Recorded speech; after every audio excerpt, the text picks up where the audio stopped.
자, 오늘도 인사합니다. 믿음은 포기하지 않는 겁니다.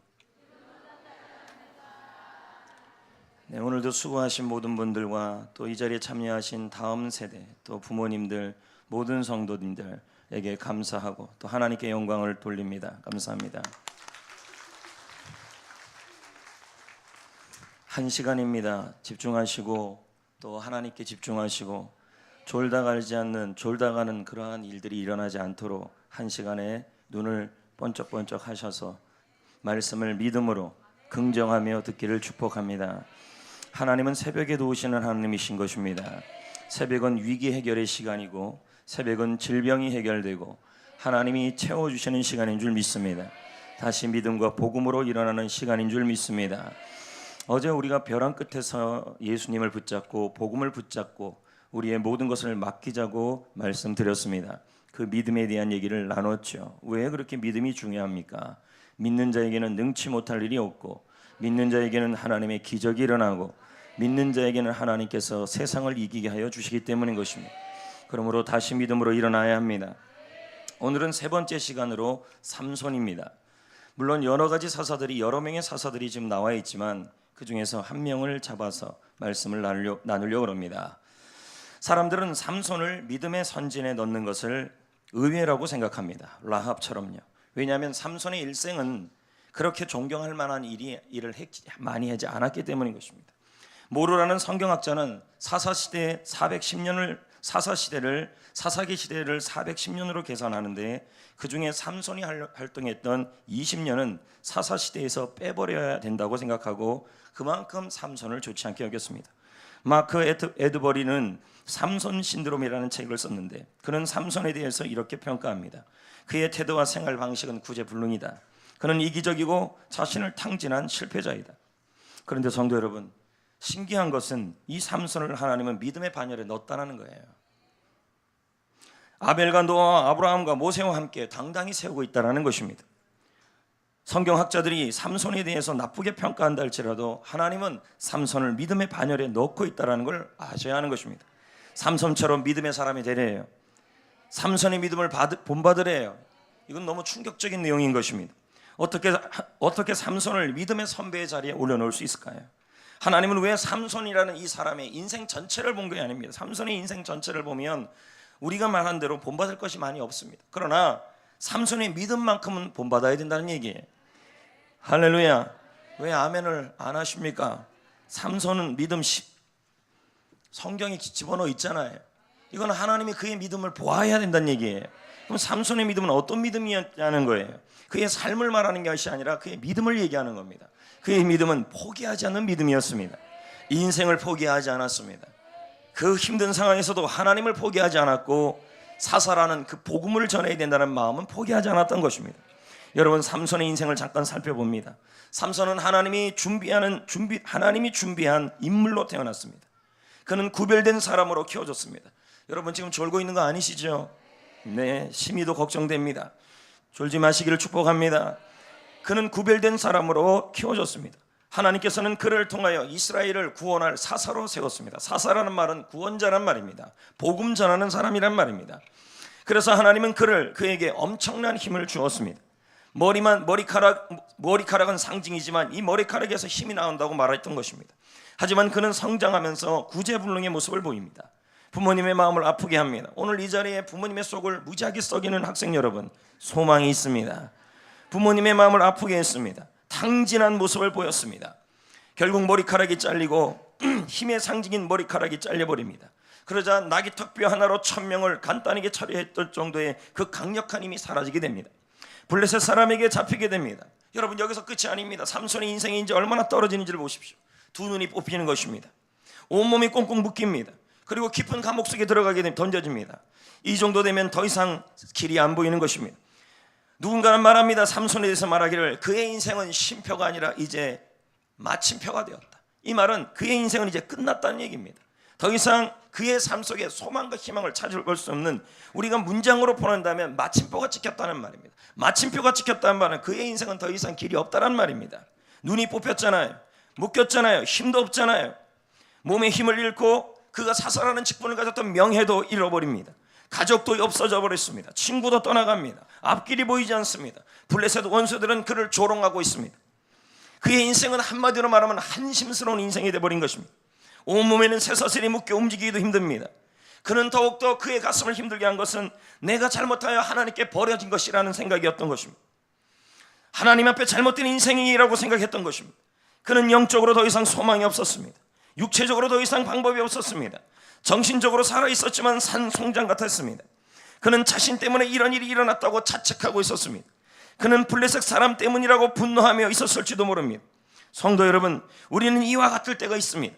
몸의 힘을 잃고 가족이 떠나가고 친구가 떠나가고 앞길이 캄캄하고 내 주의 원수 같은 사람들이 우리를 조롱하며 끊임없이 나쁜 말로 여러분을 힘들게 합니다. 정신적으로 감당하기 힘들어요. 이 모든 일이 내가 하나님께 잘못해서 발생한 것이라는 그러한 마음까지 드는 것입니다. 하나님도 나를 멀리하는 것 같을 때가 있습니다. 삼손의 상태가 이와 같았다는 것입니다. 이때 삼손이 지금 무엇을 하고 있습니까? 캄캄한 감옥에서 삼손이 지금 뭘 하고 있습니까? 여러분 보세요. 모든 것이 다 끊어진 상태입니다. 몸의 힘도 잃고 명예도 잃고 가족도 잃고 친구도 잃고 앞길도 잃고 몸도 사라지고 몸도 연약해지고 눈도 안 보이고 뭐 하나 희망이 없는 것입니다. 캄캄한 감옥에서 할 일이 뭐밖에 없습니까? 아무것도 없는 것입니다. 그러나 사사기 16장 21절을 한번 보겠습니다. 그가 뭐 하고 있었는지 읽어볼까요?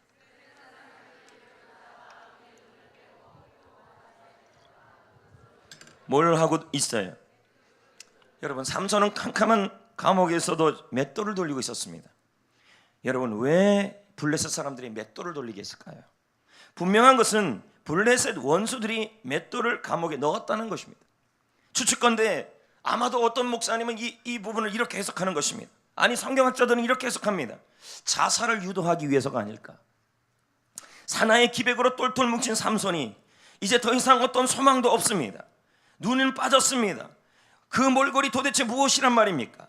더 이상 살아서 뭐하냐?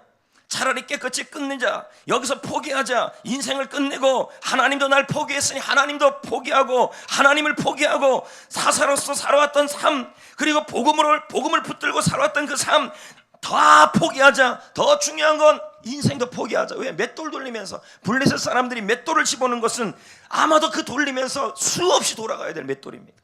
아마 그는 죽고 싶었을 것입니다. 인생을 포기하고 맷돌을 돌리고 있는 이 상황에서 하나님을 또 포기하고 그리고 사살하는 그 복음이라는 것도 이젠 다 버려야겠다는 마음이 들었을 것입니다. 우리나라는 현재 48분마다 한 명씩 자살합니다. 하루에 40여 명이 그 고귀한 생명을 끊습니다. 재벌회장, 전직 대통령, 유명 탤런트 등이 생명을 끊습니다. 이들이 자살하는 가장 큰 이유가 뭡니까? 자신이 삼손처럼 되었다고 생각하기 때문인 것입니다. 몸의 힘을 잃고 건강을 잃고 명예를 잃고 가족을 잃고 친구를 잃고 하나님도 자신을 버렸다고 생각하고 죄책감과 열등감과 그리고 블레셋도 자신을, 원수 같은 사람들도 자신을, 수많은 안티들이, 댓글들이 자신을 조롱했다고 생각했기 때문에 더 이상 희망이 없다고 생각했습니다. 그러니 인생을 포기한 거예요. 그런데 성도 여러분, 여기서 우리가 중요한 걸 하나 알아야 합니다. 삼손에 지나간 인생이 아니라 그의 마지막을 보자는 거죠. 그는 자살하지 않았어요. 인생을 포기하지 않았어요. 하나님을 포기하지 않았어요. 사사로서의 삶을 포기하지 않았어요. 그는 누구보다 성격이 급한 사람입니다. 하지만 그는 참고 또 참고 맷돌을 돌렸다는 말입니다. 맷돌의 손잡이를 잡고 있었다는 말이, 이게 바로 믿음이에요. 포기하지 않았다는 거예요. 여러분 맷돌의 손잡이를 우리 뭐라 그럽니까? 어처군이라 그럽니다. 강원도 정선의 민속박물관 가보세요. 제가 봤더니 저래요. 저 손잡이를 우리는 어처군이라고 부릅니다. 들어보셨습니까?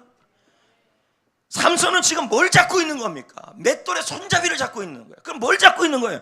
어처구니를 잡고 있는 겁니다. 천하의 삼손이 이게 무슨 꼴입니까? 어처구니 없는 일을 당하고 있는 것입니다. 사전에 뒤져보니 어처구니 없다는 말이 무슨 뜻인가 찾아봤습니다. 한심하게 그지없는 상태를 말하는 거예요. 힘이 빠지고 망하고 실패하고 그는 지금 어처구니 없는 삶을 살고 있는 것입니다. 한심하고 기가 막힌 것입니다. 그는 차가운 감옥바닥에서 누워 깊은 절망과 후회와 한숨과 눈물과 함께 죽을 날을 기다리고 있을 수도 있었습니다.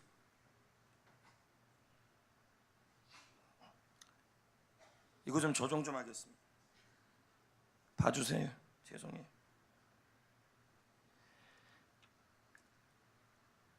잘해야 키가 더 크게 보이잖아요. 그는 차가했고 그럼에도 불구하고 그는 어처구니를 잡고 있는 것입니다. 어처구니를 잡고 있다는 말은 뭐예요? 어처구니 없는 현실에서도 포기하고 있지 않다는 거예요. 인생의 현실을요. 맷돌의 손잡이를 붙잡았습니다. 어처구니 없는 현실을 붙잡고 또 붙잡고 돌리고 돌렸습니다.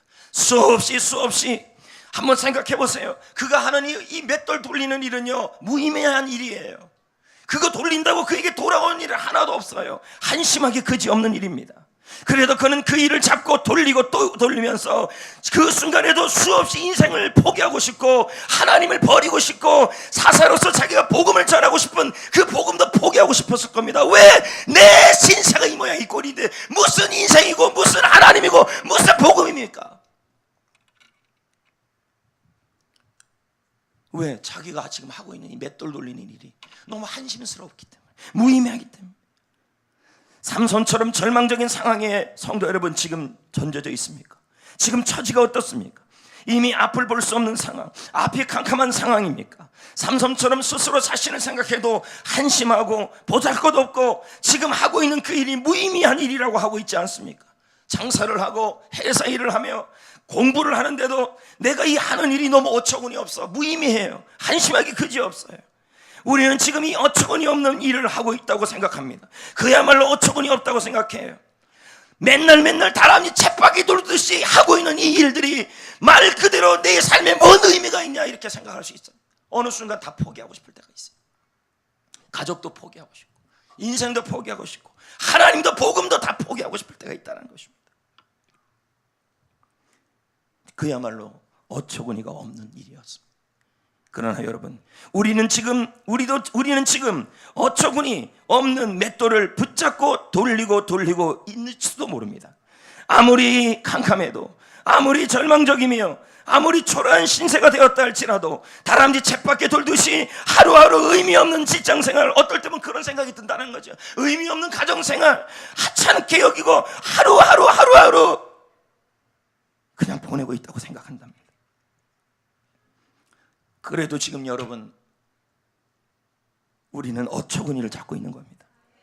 생명을 포기하지 않고, 인생을 포기하지 않고, 하나님을 포기하지 않고 지금이 하고 있는 그 일을 묵묵하게 돌리고 있는 그 삼손의 모습이 바로 하나님이 보고 싶은 믿음이라는 것입니다. 지금 하고 있는 일은 결코 의미 없는 일이 아닙니다. 삼손이 돌렸던 그 맷돌은 본인의 입장에서는 의미 없는 일이고 다람쥐 쳇바퀴 돌던 일이고 그리고 초라한 신세 같은 일이었지만 사실은 그게 믿음이었다는 거예요. 여러분, 하나님 앞에 한심스러운 일은 없습니다. 할렐루야. 여러분, 이게 믿음이에요. 우리 하나님이 여러분에게 지금 요구하는 게 뭔지 아십니까? 우리는 가끔 그럽니다. 목사님, 지금 내 처지가 삼손처럼 어처구니가 없습니다. 한심하고 기가 막힙니다. 이런 상황에서 내가 힘도 없고 아무것도 없는 천하의 나의 모습이 이 꼴로 되어 있습니다. 그런데 내가 어떻게 삽니까? 살 수 없습니다. 그냥 이대로 생명을 끌어버리고 포기해버리고 내 입속에서 가정, 인생, 하나님, 교회, 신앙 모든 거 다 버리고 싶습니다. 이런 고백들이 나온다는 거예요. 여러분, 그 한심스러운 맷돌을 붙잡고 돌리는 그 일, 인생을 포기하지 않는 일, 하나님이 반드시 열어줄 거라고 하면서 하나님을 포기하지 않는 일, 사사로서 기대하며 내가 지금 상황은 이래도 나를 통하여 생명이 살아날 것이라는 복음을 포기하지 않는 그 일, 그 일이 바로 뭐냐면 믿음이에요. 그래서 어떤 일이 일어났습니까? 사사기 16장 22절에 맷돌을 돌리는 동안에 그의 머리털이 다시 자라나기 시작해요. 머리털이 다시 자라난다는 말은 다시 힘이 생긴다는 말이에요.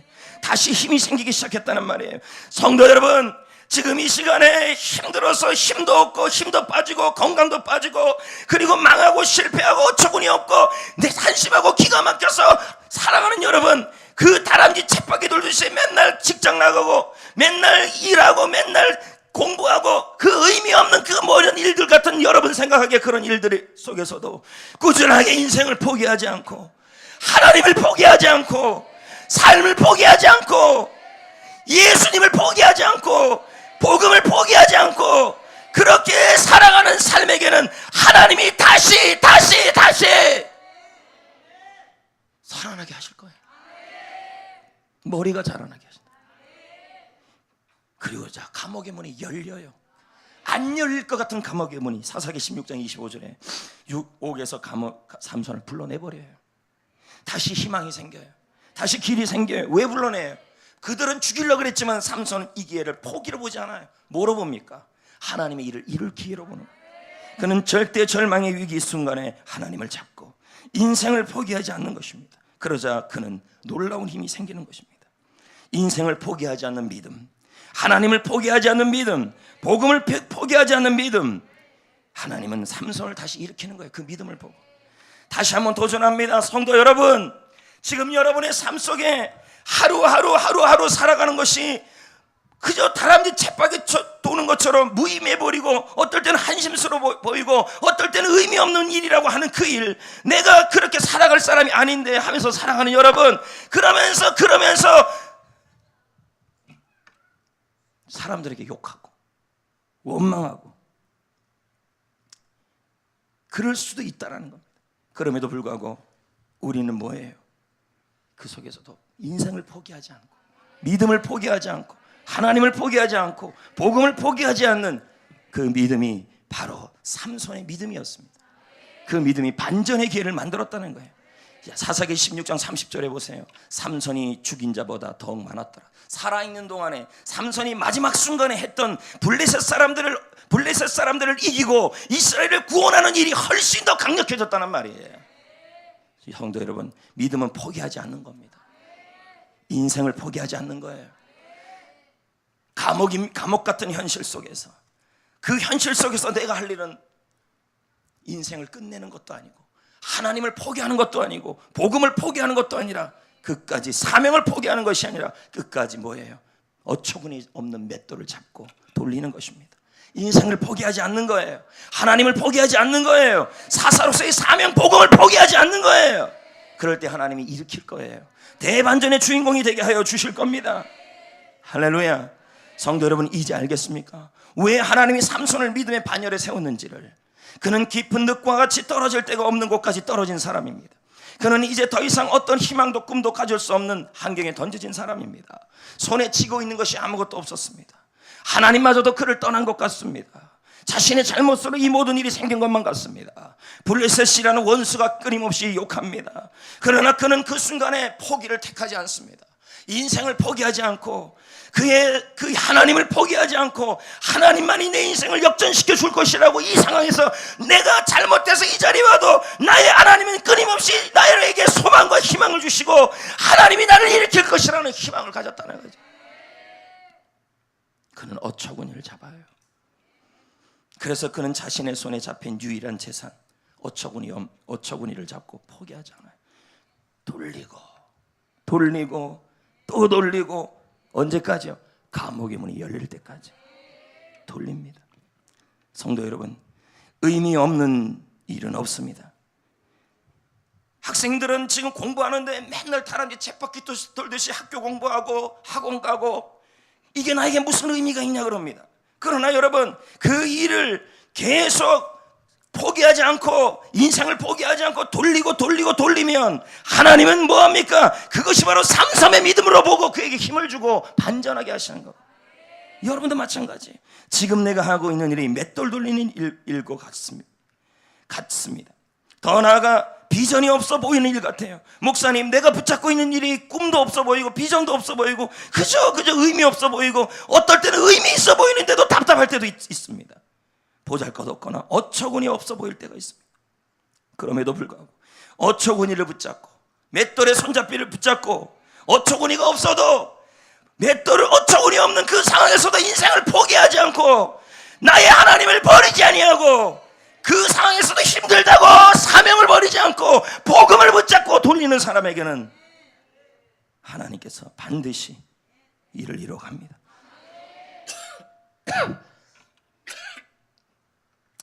여러분, 믿음이란 뭘까요?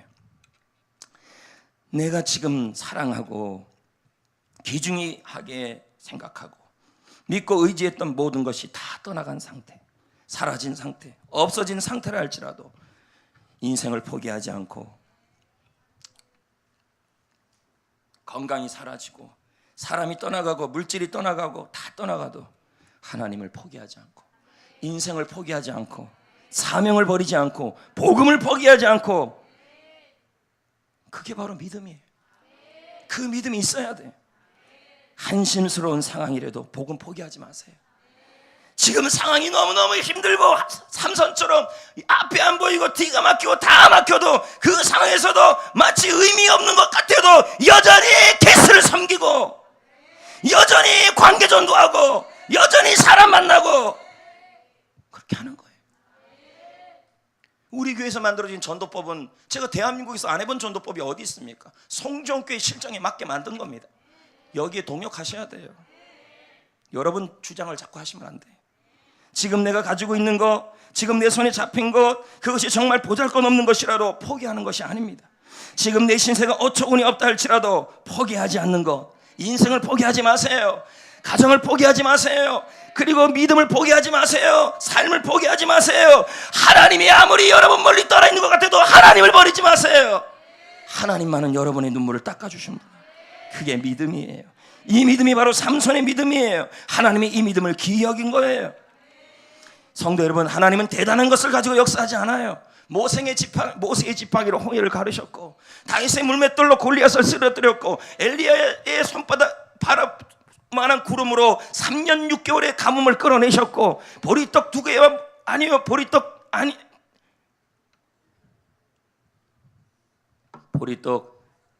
물고기 5,000명 해결하셨잖아요. 이 하나님이 나의 하나님인 것입니다. 성도 여러분, 우리는 어디에 주저앉아 있습니까? 눈물 흘리고 있습니까? 도대체 어떤 자리에 누워 있습니까? 마귀는 지금 여러분이 맷돌 돌리게 해서 어처구니 없는 일을 이루어서 여러분의 인생을 끝내기를 원합니다. 하나님을 하나님을 버리기를 원하고, 복음을 버리기를 원합니다. 지금 내 모습이 어떻습니까? 내 신세가 어떻습니까? 내가 잘못해서 이런 일이 일어났다고 생각하고 있습니까? 다른 사람 때문에 이런 일이 일어났다고 분노하고 있습니까? 여러분, 어처구니가 없기에는 모세만한 사람이 없다고 제가 말씀드렸어요. 늙은 목동이죠. 그는 가졌던 것, 자랑스럽게 생각했던 것, 모든 것이 다 잘려나갔습니다. 권력의 줄, 재물의 줄, 건강의 줄, 가족의 줄, 이 모든 것이 다 잘려나갔습니다. 나이 80세에 광야에서 자신의 소유 양 한 마리 없이 남의 양을 쳐야 하는 어처구니 없는 인생이었습니다. 입에 풀칠도 겨우 하는 것입니다. 수치스럽고 부끄러운 신세, 참으로 어처구니가 없습니다. 한심하고 기가 막히는 것입니다. 이젠 더 이상 어떤 소망도 없어 보입니다. 인생 끝내야 될 시점입니다. 아마 사탄마귀는 바로왕이 그렇게 보냈듯이 사탄마귀는 모세가 그 어처구니 없는 상황에서 끝내기를 원했을 것입니다. 그럼에도 그의 손에는 어처구니가 있었습니다. 뭐가 있었습니까? 양들을 치는 지팡이가 있었습니다. 그 지팡이를 잡습니다. 지팡이를 잡고 무의미한 일, 양을 치는 일, 호렙산을 도는 일, 한심한 일, 그 일을 그냥 끊임없이 포기하지 않고 인생과 하나님과 사명을 포기하지 않고 돕니다. 근데 그 어처구니가, 그 지팡이가 나중에 바로왕과 대결할 때 사용되잖아요. 사람을 살리는 일에 사용되잖아요. 홍해를 가를 때 사용되잖아요. 반석에서 샘물이 솟아나게 하는 데도 사용되잖아요. 여러분, 성도 여러분, 인생을 포기하지 않고 찾고 있어야 할 줄 믿습니다. 함께 있는 하나님을 포기하지 않아야 합니다. 복음을 포기하지 않아야 합니다. 한심하고 기가 막히고 어처구니 없는 것이 그야말로 어처구니가 있게 되었던 것입니다. 어처구니 없어 해서 어처구니 있게 된 거예요. 한심하고 기가 막힌 일이, 기가 막혀서 마음이 떨어진 일이, 한심한 일이, 놀라운 일이 되었다는 말입니다. 지팡이와 맷돌의 손잡이가 능력이 있는 게 아니에요. 포기하지 않는 믿음이 능력이 있는 거예요. 하나님 앞에 포기하지 않고 무의미한 일이라도 여러분 하고 있어야 합니다. 날마다 하는 그 일을 하고 있어야 돼요. 직장 생활이든 회사 생활이든 가정 생활이든 공부든 그리고 교회 일이든 뭐든 내가 이 교회 일 이거 하는 게 나에게 무슨 의미가 있느냐, 그런 얘기 하지 마세요. 복음을 포기하지 않고, 사명을 포기하지 않고, 하나님을 포기하지 않고, 인생을 포기하지 않고 그렇게 돌리면 그 무의미한 일이 절대로 무의미해지지 않고 하나님이 합력하여 선을 이루어 어처구니 있게 만들어 놓을 것입니다. 아멘. 지금 진정 어처구니 없는 일을 겪고 있을 수도 있고, 한심하고 네 신세를 바라보면 한심하고 기가 막힐 수도 있을 것입니다. 그러나 여러분, 하나님은 살아계십니다. 믿음의 사람은 삼손 같은 사람입니다. 그의 삶을 얘기하는 게 아니라 그의 믿음을 얘기하는 거예요. 비록 절망적이라 할지라도 삶을 포기하지 말아야 합니다. 사탄은 여러분이 지금 생명을 끊기를 원해요. 이 어처구니 없는 상황에서 차라리 죽고 말지. 죽고 마는 게 끝이 아니에요. 그 이상이 있다는 걸 아셔야죠. 삶을 포기하지 않고 나를 도우시는 하나님을 포기하지 마시고 복음을 포기하지 마시고 게스트를 포기하지 마세요. 목사님, 게스트를 섬기는 것이 무슨 의미가 있습니까? 여러분, 다람쥐 쳇바퀴 돌듯이 돌아간 1년 365일에 그 전도하는 그 모든 패턴이 무의미하지 않아요. 하나님은 그 일을 통해 일을 이루고 그걸 믿음이라 그래요. 여러분, 포기하지 않고 꾸준하게 하는 사람이 진짜 삼손의 믿음이 있는 사람이에요. 목사님 또 게스트 작정해요, 또 새벽 코스예요, 또 섬겨요. 다람쥐 쳇바퀴 돌듯이 의미 없어 보이는 그 일을 가지고, 어처구니 없는 일을 가지고 믿음으로 끝까지 붙잡고 있는 그 상황에 하나님이 역사하시는 거예요. 하나님은 말씀합니다. 비록 무화과 나무에 무상치 않은 것, 포도나무에 열매가, 감람나무에 밭에, 좀 읽어봐요, 우리의 외양간에 송아지가 없을지라도, 모든 것이 없어요. 먹을 거, 입을 거, 마실 거, 모든 거 다 없어요. 근데 뭐는 있어요? 누가 있어요? 하나님만 있으면 돼요. 하박국 3장 18절에 나는 여호와로 말미암아 즐거워하며 나의 구원의 하나님으로 말미암아 기뻐하리라. 그분이 나를 도와주시는 분, 그분이 나를 일으킬 겁니다. 내가 잘못해서 삼손처럼 어처구니 없는 일이 일어나도 하나님은 우리를 떠나지 않아요. 비록 어처구니 없지만 가지고 있는 것이 어처구니밖에 없지만, 지금 내가 하고 있는 그 일이 어처구니밖에 없지만 그것을 꽉 잡고 감사하시면 인생의 전환점을 맞게 될 것입니다. 삼손이 하나님이 나의 하나님이신 것입니다. 성도 여러분, 어처구니 없는 상황, 다람쥐 쳇바퀴 돌아가는 인생의 그 모든 상황, 힘든 상황, 내가 지금 하고 있는 일이 맷돌 돌리는 것처럼 의미가 없어 보이고 이것이 나의 뭔 유익이 있을까? 회사 좋은 일만 시키는 거지, 교회 좋은 일만 시키는 거지, 선생님만 좋은 일 시키는 거지, 이렇게 생각하는 여러분, 그래서 다 포기하고 싶은 여러분, 포기하시면 안 돼요. 인생을, 그래도 인생 포기하지 마시고 하나님을 포기하지 마시고 믿음을 포기하지 마시고 복음을 포기하지 마시기를 축복합니다. 그 믿음이 살아나게 할 것이고 그 믿음이 반전을 일으킬 것이고 그 믿음이 어처구니 없는 상황이 어처구니 있는 상황으로 바꿔놓을 것입니다. 용기를 가지십시오. 포기하지 마십시오. 일어나야 합니다. 승리해야 합니다. 할렐루야.